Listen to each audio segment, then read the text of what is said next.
শুরু করছি 42-42। আমি অনিকেত চট্টোপাধ্যায়।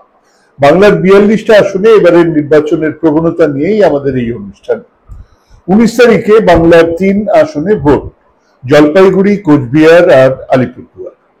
প্রধানমন্ত্রী ঘুরে গেছেন, অমিত শাহ জনসভা করেছেন, মুখ্যমন্ত্রী জনসভা করছেন, অভিষেক ব্যানার্জি চরকির মতো ঘুরছেন। এখনো বামেরা রাস্তায়, কিন্তু এই 3 আসনেই তাদের উপস্থিতি বিরাট কিছু নয়। তাদের অমন স্টার ক্যাম্পেনারই বা কোথায়? তার মধ্যে কংগ্রেসের প্রিয়া রায় চৌধুরী আর ফরওয়ার্ড ব্লকের নীতিশ রায় লড়ছেন কোচবিহার আসনে, মানে বাম কংগ্রেস জোটও হয়নি।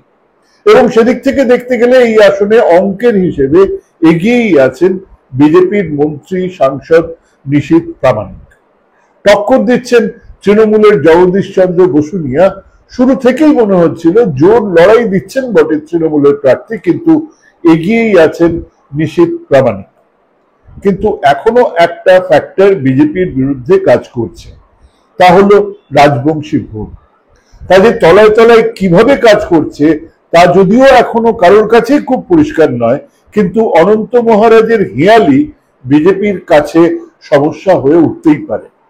দুই দলই দাবি করছে রাজবংশী ভোট তাদেরই দিকে, কিন্তু আসলে যে কার দিকে তা টের পাওয়া যাবে ফলাফল ঘোষণার দিনেই। বাম কংগ্রেস জোট হলে তারা একটা ভালো রকমের ভোট কাটতে পারলে জগদীশ চন্দ্র বসুনিয়ার অনেকটাই সুবিধে হতো, কিন্তু তা যে আর হচ্ছে না সেটা কিন্তু খুব পরিষ্কার। তার মানে জোট টক্করের সঙ্গে রাজবংশী ভোটের হিসেব নিকেশ নিশীথ প্রামাণিক বা জগদীশ চন্দ্র বসুনিয়া কাউকেই নিশ্চিন্তে ঘুমোতে দেবে না ফলাফল না বের হওয়া পর্যন্ত। কোচবিহারে গতবারের জয়ী আর বিজয়ীর মধ্যে ফারাক ছিল 4%। এবারে সেটা এতটাই কমবে যে তা কাউকে জিতিয়ে দিতে পারে, হারিয়েও দিতে পারে। আমরা ফটো ফিনিশের জন্য অপেক্ষা করব। কোচবিহার গতবার বিজেপির জেতা আসন, এবারে আমাদের মতে 50-50। পরের আসনের আলোচনায় চলুন আলিপুরদুয়ার।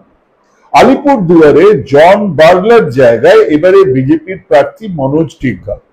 জন বার্লা শুরুর দিকে দোনোমনো করলেও শেষমেশ মনোজ টিগ্গার সঙ্গে প্রচারে নেমেছেন, কিন্তু তা কতখানি ভালোবেসে কতটা ভয়ে জানা নেই। শোনা যাচ্ছে বিজেপির ওপরতলার থেকে খুব কড়া ফোনাফুনির পরেই জন বার্লা প্রচারে নেমেছেন।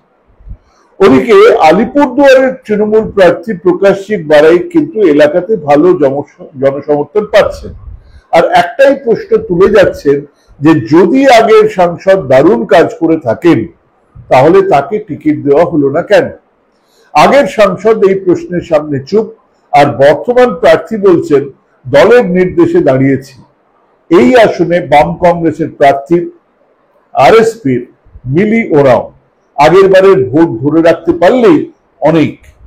তিনি এমনিতেই কলকাতার বাসিন্দা, আলিপুরদুয়ারের সঙ্গে যোগাযোগ এক বহিরাগতের মতোই। কাজেই তৃণমূল প্রার্থী বাম কংগ্রেস কিছুটা বেশি ভোট কাটলে তার সুবিধে পেতেন হয়তো, কিন্তু এখন তা পাচ্ছেন না। তবুও এলাকার, বিশেষ করে চা বাগানের বিশাল ভোটারের সমর্থন তিনি পাবেন, কিন্তু গতবারের জয়ের ফারাক 17%, যা ম্যানেজ করে জয় আনা প্রায় অসম্ভব। তাই আগের রিপোর্টে হাড্ডাহাড্ডি বলার পরে এবারে নির্বাচনের আগে বলাই যায় যে অ্যাডভান্টেজ বিজেপি। প্রকাশজিৎ বারাইকে জয় এনে দিতে পারে কেবলমাত্র জন বার্লার অন্তর্ঘাত, তবে তার বিরাট চেহারা এখনো আমরা কেউ দেখতে পাচ্ছি না। পরের আসন জলপাইগুড়ি। এই আসন বহু সমীক্ষাতেই বিজেপির দিকে ঝুঁকে থাকা বলেই দেখা যাচ্ছে, যদিও আমাদের কাছে গ্রাউন্ড রিপোর্ট এই আসনে বামেদের ভোট কিছুটা হলেও ফিরবে, বিজেপির ভোট অনেকটা কমবে এবং তৃণমূলের ভোট বাড়বে। গতবারে তৃণমূলের হার হয়েছিল প্রায় 11% বেশি ভোটের ব্যবধানে। বামেদের ভোট কমেছিল 27.58%। এবারে তার 8-9% ভোট ফেরত আসতে চলেছে বলেই মনে হচ্ছে। আর বামেরা সেই ভোট পেলে কিন্তু এই আসনে তৃণমূল অনেকটাই এগিয়ে যাবে। এমনিতেই এই সংসদীয় আসনের মধ্যে 5টা বিধানসভা আছে তৃণমূলের হাতে, তাই লড়াইটা আরো জোরদার হয়েছে। এই আসন আমাদের হিসেবে অ্যাডভান্টেজ তৃণমূল। তার মানে 3 আসনের মধ্যে কোচবিহার সরু সুতোয় ঝুলছে।